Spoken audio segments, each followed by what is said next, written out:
stories are as old as the hills, and even if you don't believe, they always make for good storytelling on dark, stormy nights. But if the tale is told right, not only does it send shivers up your spine, but it makes you start to question, could it be real?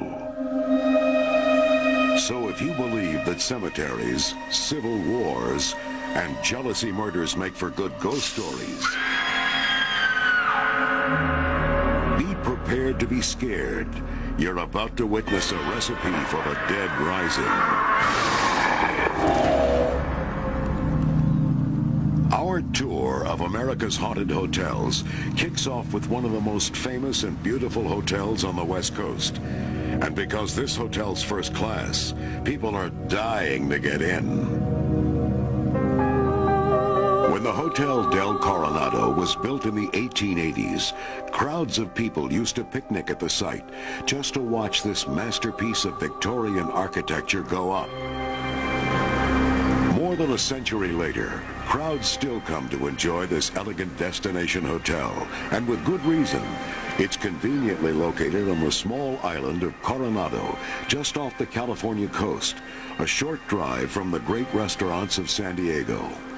There's something about the Del that is so unique. I think its history is certainly a significant magnet, and the architecture, as you know, you've seen it yourself, is absolutely spectacular. And the location, being on 26 beachfront acres, is truly almost impossible to replicate anywhere else.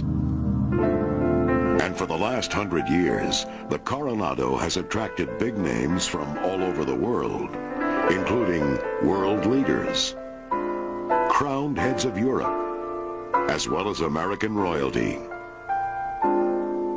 The Hotel del Coronado has even doubled as a movie set, like in the Hollywood classic Some Like It Hot, starring Marilyn Monroe. But this hotel's most famous guest might be a permanent resident. She's a Victorian beauty named Kate Morgan. I definitely believe that Kate haunts the hotel. But will you believe it too? The eerie tale begins as mysteriously as it ends. Kate Morgan checked into the Hotel del Coronado on November 24th, 1892. Suspiciously, she signed in under what would prove to be a false name, Lottie Bernard. She was alone, had no luggage, and appeared to be ill. One point she asked for a glass of whiskey to be sent to her room. She was very ill. Everyone at the hotel recognized that, and she was in a lot of pain. Kate Morgan spent 5 days at the Hotel del Coronado. On the 6th day, she was found dead. Kate's body was actually found here the morning after she killed herself by a hotel employee. After discovering her body, he alerted everyone at the hotel. Then they began the painstaking process of trying to figure out who she was and where she came from. When they could not really determine her exact identity, they did a sketch of her face, and they sent that sketch to newspapers and police agencies throughout the country. The newspapers around the country began calling her the beautiful stranger because of the mystery surrounding her identity. Finally, the police received an anonymous letter identifying her as Kate Morgan from Iowa. The news shocked the country. Suddenly, Americans became entranced by this mysterious woman who traveled alone, without luggage, and with an alias. You can imagine what a traumatic and kind of scandalous event this was back in 1892. Gradually, they pieced together the background of this tragic beauty. She and her husband used to ride the trains around the country and gamble. And she supposedly posed as her husband's sister so she could distract the gamblers, and then he would make money off of his competitors. But on the train to San Diego, Kate and her husband had a fight, and he left her. At the Hotel del Coronado, she waited, hoping he would join her. Finally, Alone and desperate, she gave up.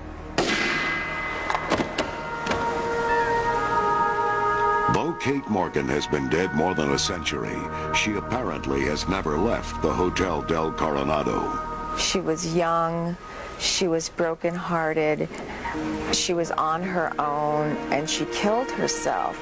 And I like to say, you know, even a Hollywood screenwriter couldn't come up with a better potential ghost than that. Over the years, countless visitors to the Coronado have reported seeing, hearing, or feeling Kate's presence. Karen Lakis is one of them. As I'm putting the key in the door, I'm glancing over my right shoulder, and I glance over and see this beautiful, beautiful, stunning woman who's also putting the key in her door. And we nod as if to say goodnight. We don't speak. And I take one step into my room and realize that this is not a woman of our era. She was a woman dressed in a beautiful Victorian gown. Her hair was done up. She was absolutely magnificent. And I realized that I had seen a ghost. And many other hotel guests have made the same claim. Kate seems to appear most often in the room where she stayed during her last days. Hi, good afternoon. Welcome to the Dell. The Coronado's doorman, Wayne Wright, was showing curious tourists through the room when he noticed something very unusual. I'm standing about probably 4 feet from the actual bed, and I looked down and I noticed that there was an imprint of a person actually lying, like someone was lying in the bed. There was the shape of the body, and then in the pillow there was an indent. I just reached down and grabbed it and just tried to pull, and it wouldn't straighten out at all. At that point I was like, okay, obviously not the professional to deal with this. Later that evening, a couple staying in the room said they had their blankets jerked away from them in the middle of the night.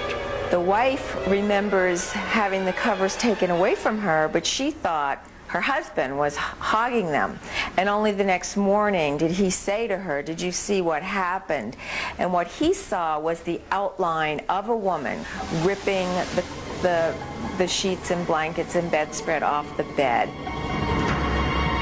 You might think all this activity would make the room unpopular, but think again. People are attracted to this. There's a curiosity about the unknown. If you say, gee, I really like to know more about that. And so there are people who really get excited about this kind of stuff, and they'll call here and specifically, emphatically ask for this room. They want to stay in this room.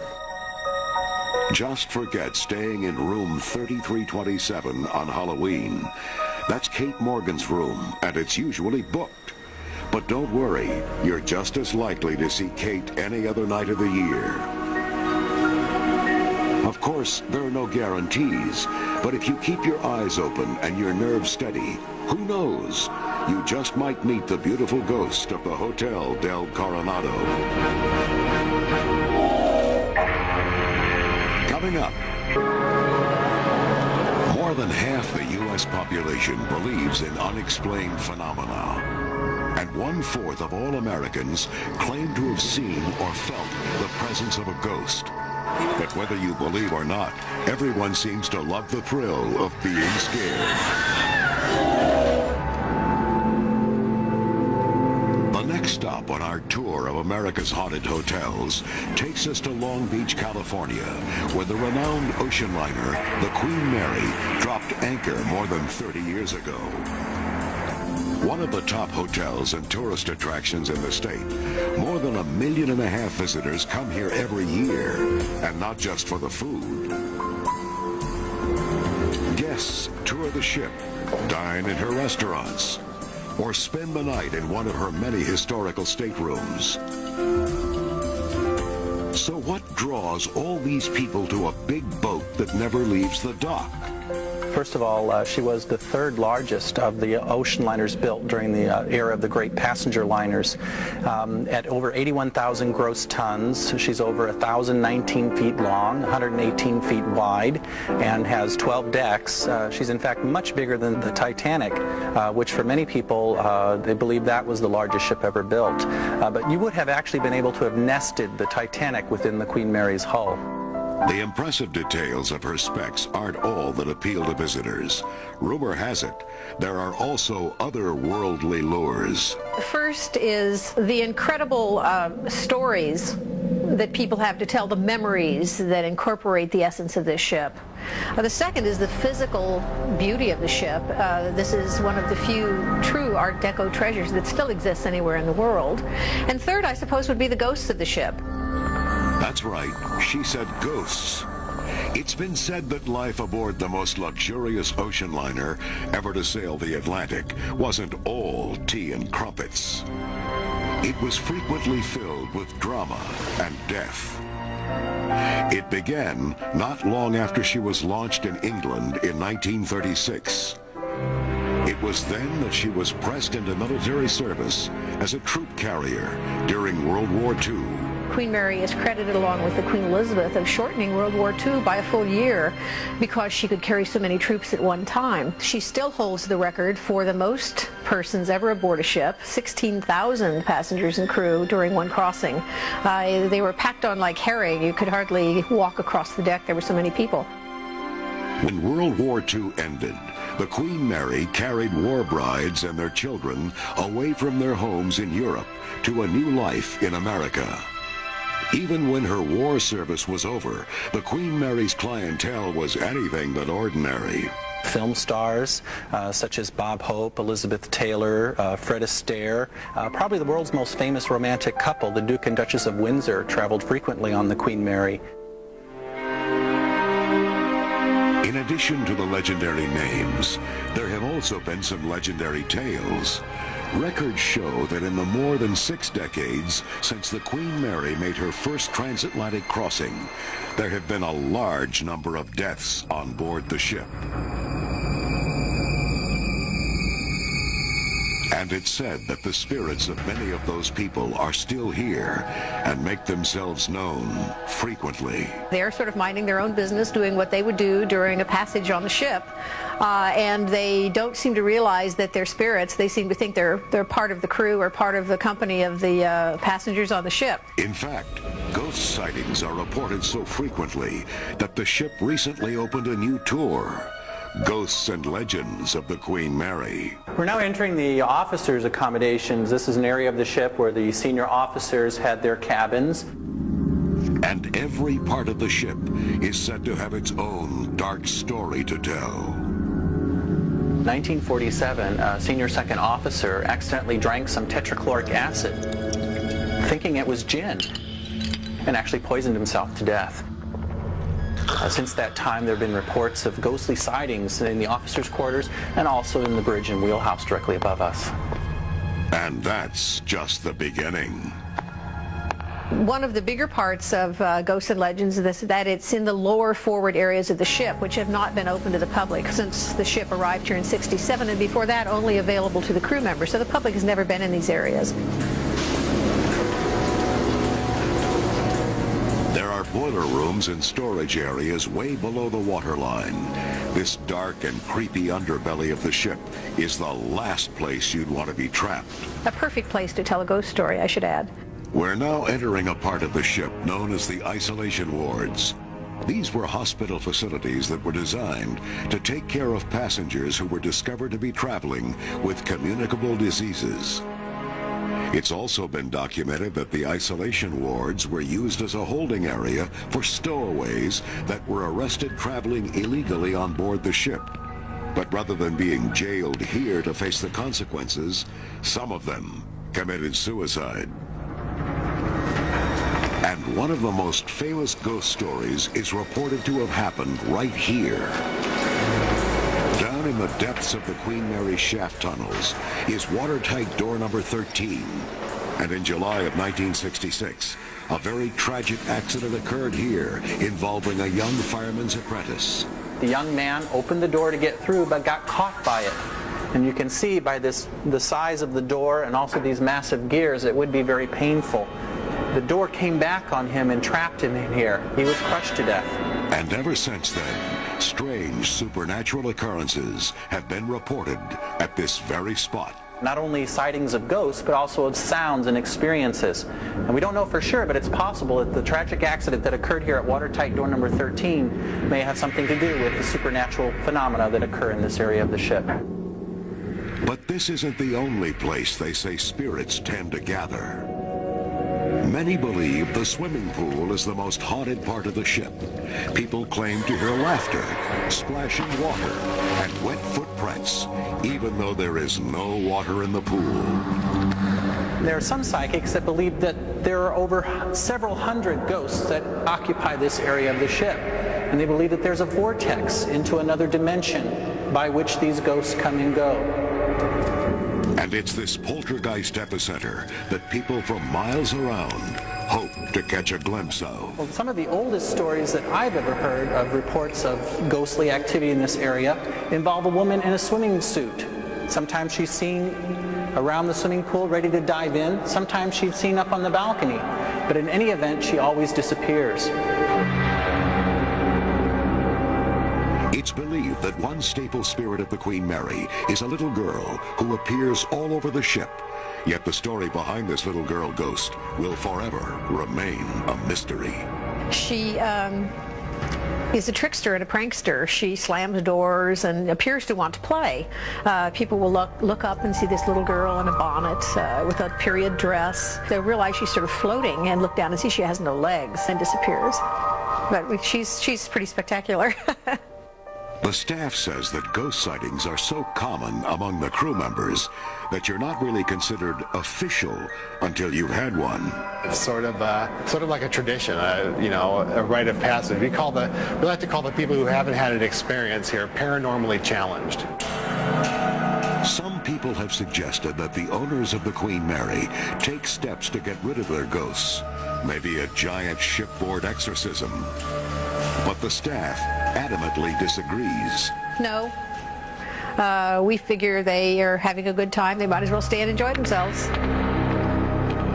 I have never really spoken to anyone who have felt threatened or endangered by any of the experiences that they had.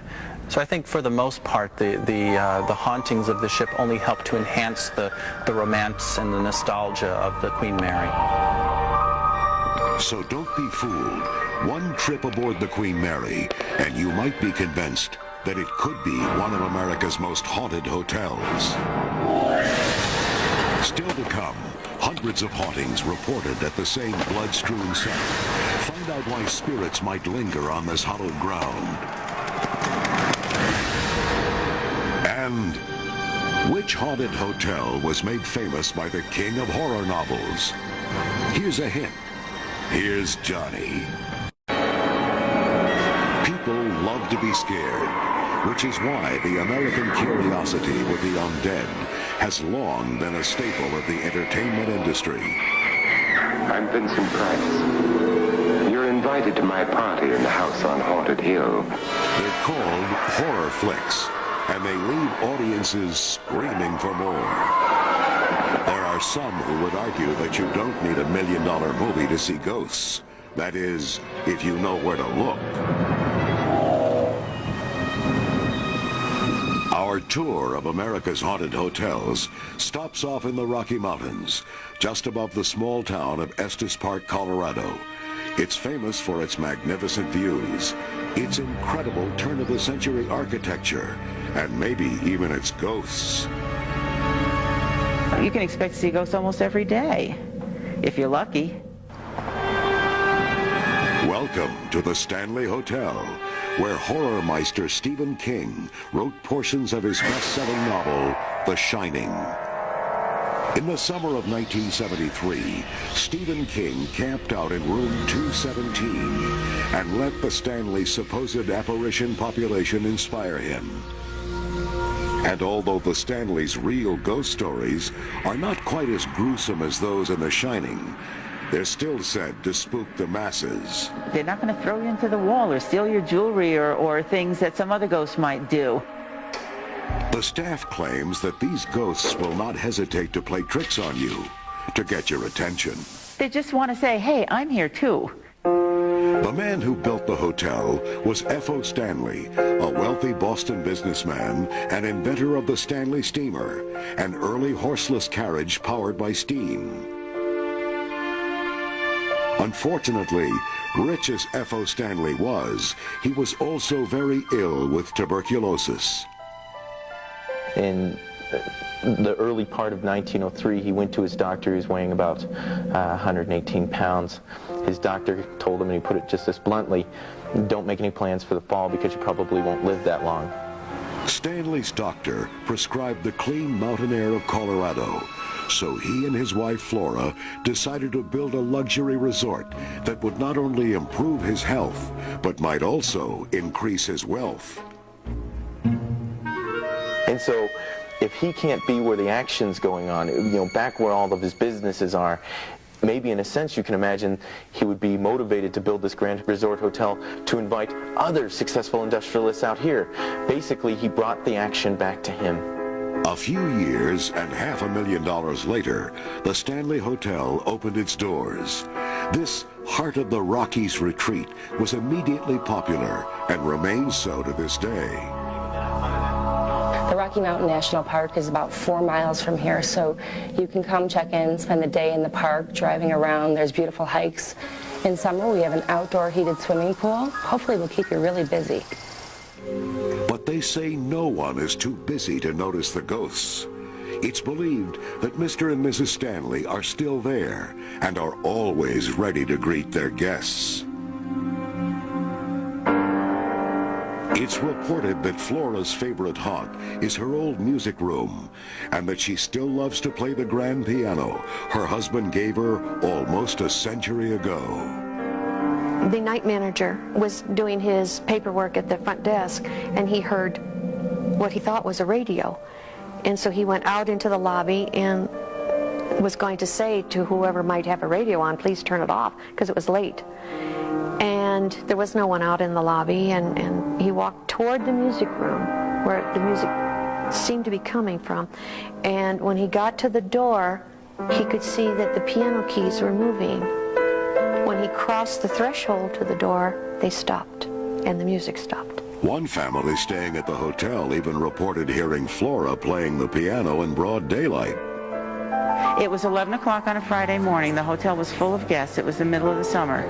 They were walking by, heard music, followed the sound of the music, came to the music room, looked inside. No one was there. The music was still playing. They stepped inside, and the music stopped. It seems Flora has no interest in playing for a captive audience. It's also been reported that Mr. Stanley's favorite room, after all these years, is still the billiard room. It was during one of our tours, and the ghost of F.O. Stanley started to materialize behind one of the people on the tour.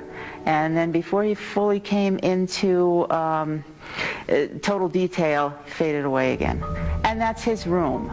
The Pinion Billiard Room was his room where he liked to more or less hang out and play billiards and talk with his guests. But the staff also insists that the Stanleys like to keep a close eye on their employees. As a matter of fact, our front office manager was just saying that she was standing at the front desk, nobody was in the lobby, and she looked up and F.O. was standing in front of her with a long black jacket down to his knees, and she knew it was F.O. The most amazing story that I've heard involves F.O.'s picture being thrown across the room to land in a soiled spot on the carpet. And so we all assumed that perhaps Flora was upset with the spot on the floor and wanted that cleaned up. For most guests, the most interesting part of the ghost tour is the 4th floor. In the old days, servants of the hotel guests stayed up there. The corridors are narrower, the rooms smaller, and the ghost stories even more eerie.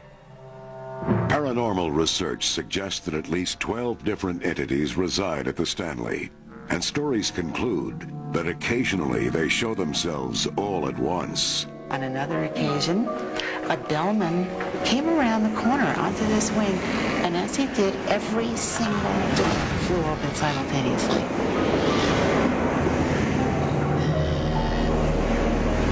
Much of the action is claimed to center around room 418. This is where the cleaning crew routinely hears strange noises and finds imprints on the bed, even when no one has been registered for the room. And sometimes, guests report hearing children playing in the hallways.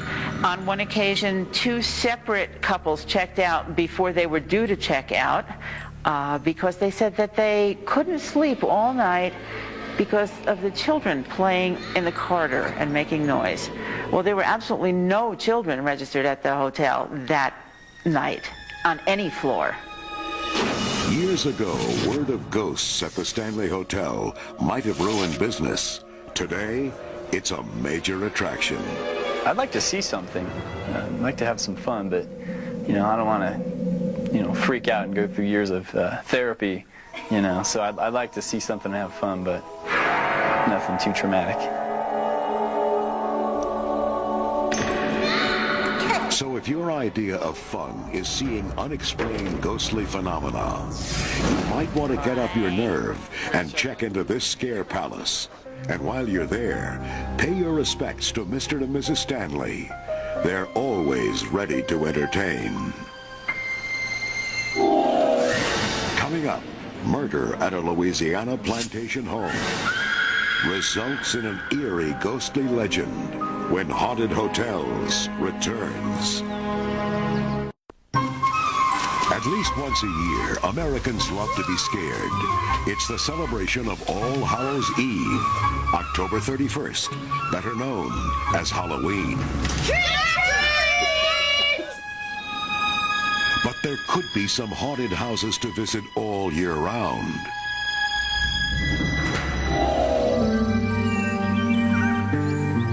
And now, our next ghostly destination is the famous Myrtles Plantation, one of the last remnants of the Old South. The Myrtles is located in St. Francisville, Louisiana, deep in the heart of the mysterious Bayou Country. The Myrtles is known for its ornamental ironwork on the veranda, hand-painted stained glass, and even its ghosts. Hotel guests Holly and Mark Peretti had heard rumors about the place, but wanted to see it for themselves. When we got here today, we were walking around the grounds, and it's kind of creepy out there. The house has a very distinct personality. It's very unique and elegant, but very creepy, which I would expect it to. Maybe it's the long, dark shadows cast by the centuries-old cypress trees. Maybe it's the misty gray Spanish moss clinging to their branches. But most likely, it's the endless rumors of ghost sightings. In fact, in a Smithsonian Institute study in 1980, the Myrtles was labeled as America's most haunted house. Today, this place is ranked among 13 of the spookiest places in the country. Of course, with every spooky hotel, there's a chilling tale to tell. The Myrtles house is known for its curse. And the story is, General David Bradford built the plantation in the late 1700s on the site of a Tunica Indian burial ground. They were not burying their dead. They would hang the remains, thinking they were close to the sun gods and letting them decay. So the house and the parking lot is on top of what was burial ground at one time. And a lot of people feel the plantation can't help but be cursed because the burial ground was destroyed. And here's how the curse unfolds. The general's daughter married Judge Clark Woodruff. The judge had a slave mistress named Chloe, who had a bad habit of eavesdropping on the family. The judge repeatedly warned Chloe not to do it, but when he caught her at it again, he cut off her ear. A few days later, Chloe took her revenge on the judge. Instead of the usual recipe for the oldest daughter's birthday cake, Chloe threw in oleander leaves, which have the same effect on the body as arsenic. His wife and 2 children died from the poisoning. This is one birthday party the judge would never forget. But some say just because they died doesn't mean they left the scene of the crime. There are 3 of the ghosts, along with Chloe, who was the slave, who still live here. And it's these unseen inhabitants that people come from all over to try and catch a glimpse of. Some people even say they can see Chloe in the mirror and the judge's children skipping through the Myrtles courtyard. Tita Moss and her husband have owned the Myrtles for more than 7 years. Before they bought it, they were told the Myrtles was haunted. They just didn't believe it. We thought that that was probably an advertising ploy. Having been a marketing major in college, you know, there's lots of hooks that you use. And we obviously were not afraid because we thought, gee, ghost, what a hook. That's great. Bet they get lots of tourists. Had absolutely no idea that it were actually a haunted home. But they figured it out for themselves. We had been here about 3 weeks when my 2-year-old sat up in bed and asked me to please get the little girl off the chandelier. I immediately thought, this is going to be fun. Later, Tita took photographs of the plantation. When they were developed, she noticed something strange about the pictures. So here is a picture that was taken for insurance. A lady shows up who's transparent. She happens to have a turban on. And as you well remember from the tour, Chloe always wore a turban because her earlobe was severed for eavesdropping. The lady Chloe murdered Sarah Matilda and the 2 children. Can you see that you can just see the boards right through her body? Yeah. I mean, it's easily seen. As she looked closer, more strange figures seemed to be staring down from the plantation roof. Can you see the little boy and the little girl right here on the roof line? Right there. Is that not remarkable? The other thing that makes this hotel different is that the Myrtles doesn't provide any television, telephones, or radios. So what you see, or rather what you don't see, is what you get. You want something to happen because it's like everyone is expecting you to come home with the story. And so you want something to happen, so you don't want to be like a wasted trip. But then again, I'm not so sure I want anything to happen at all. But when morning came, they had a story to tell. Shortly after they went to bed, they supposedly were awakened by the sound of footsteps. She was talking when it happened, and I didn't know she knew that I heard it. I kept it to myself because I figured if I acknowledged that I heard it, it would freak him out even more, so I just kept my mouth shut. But after that, I laid awake, my eyes wide open, running on pure adrenaline. Later, Holly claimed to have another encounter. I went back over to get the shampoo out of our room, and I didn't want to tell him this, but I swear, when I was walking back, I heard little, like, footsteps following me. What? Like light little footsteps following me like a little kid or something. I'm serious. Though Holly and Mark were scheduled to stay another night, they decided one night was enough. They were convinced the Myrtles was haunted. I did it once. I don't need to do it again. It seems the Myrtles has enough hair-raising tales to last this lifetime, and maybe a few more. Coming up next, in the bloody summer of 1863, more than 50,000 men died at the Battle of Gettysburg. Today, their spirits still haunt this hallowed ground on America's Haunted Hotels. Ghosts, ghouls, goblins. Are you a believer yet? On America's Haunted Hotels, you've heard amazing stories of ghostly apparitions. First, we checked into the Hotel Del Coronado outside San Diego, California, where a suicidal beauty has been haunting the halls for the past 100 years. Then, we hopped aboard the most legendary floating hotel in history, the Queen Mary, docked in Long Beach, California. The spine-tingling stories of accidental deaths occurring on this ship are not for the faint of heart. Next, we toured Stephen King's inspirational ghostly abode, the famous Stanley Hotel in Estes Park, Colorado. And we dared to venture into the Myrtles Plantation house, where the curse of the Tunica Indian burial ground took its toll on a Southern general and his family.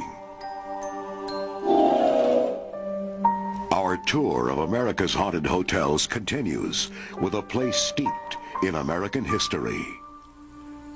The fields are green and peaceful, the town quaint and charming.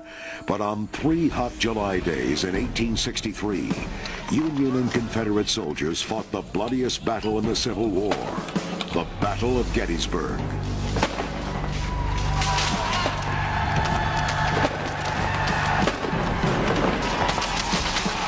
There were more than 50,000 casualties, and 28,000 of them cut down in a single terrifying day. Many believe their spirits still linger here. It's an element called sudden death syndrome. We had 55,000 soldiers who were exposed to sudden death syndrome, the traumatic death. They've been ripped from life at a young age, 15, 17, 19. They had unfinished tasks. And I think that their spirits are sticking around until those tasks are accomplished. Gettysburg is said to be the most haunted place in America. And the most haunted place in Gettysburg may be this 200-year-old building, the Farnsworth House Bed and Breakfast. When the sign outside advertises spirits, remember, it doesn't mean liquor. The Farnsworth House was built in 1810. That means almost 2 centuries of human drama and the potential for hordes of ghosts. Not forward. In fact, which is why the Farnsworth House staffers regularly try to contact their resident specters through routine seances. At this point, if you would be kind enough to please join hands, we will let the seance continue.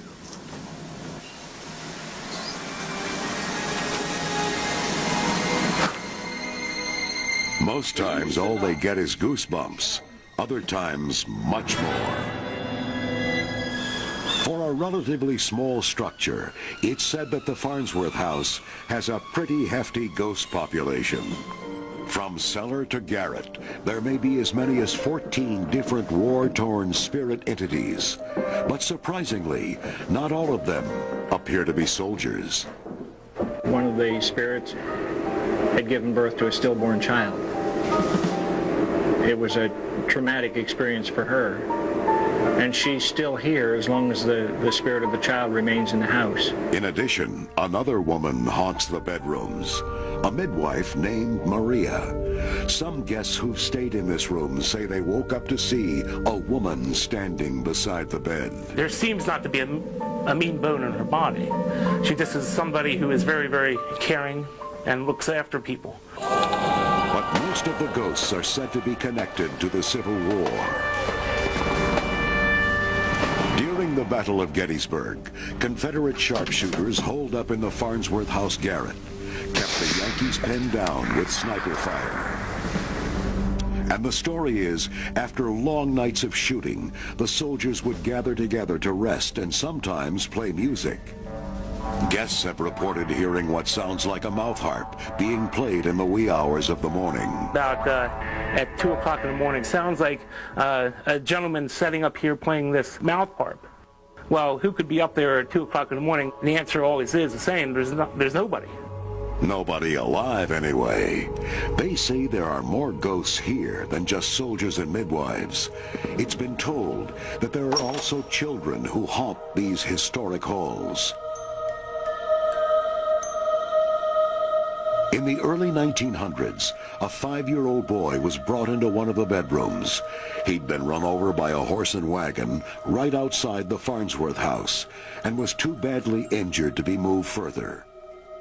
5 days later, he died, and it's rumored that his mischievous spirit still haunts this house today. It took only one overnight stay to convince this couple the house was haunted. The longer the night went, the more weird things happened. I felt like someone tickling my cheek, and then I felt like inside my ear, and like my face started going numb on the side. And I felt like chills up and down my body. Didn't sleep a wink. And as the night stretched into daybreak, the panic began to escalate from these strange feelings. I was petrified. I was like, every little sound I heard, I was like looking around the room, you know, like, what was that? What was that? The feeling that I got was kind of like a mischievous child tickling your cheek and just messing with you. It was bone chilling. I was good until he couldn't take it anymore and woke me up. Once morning arrived, they thought the spooky ordeal was over. She left the room this morning, and I went to take a shower, and, you know, you close the door behind you. When you take a shower, you take your clothes off, you know, close the door. It's kind of a common practice. And I'm in the shower, I look over, the freaking door's open.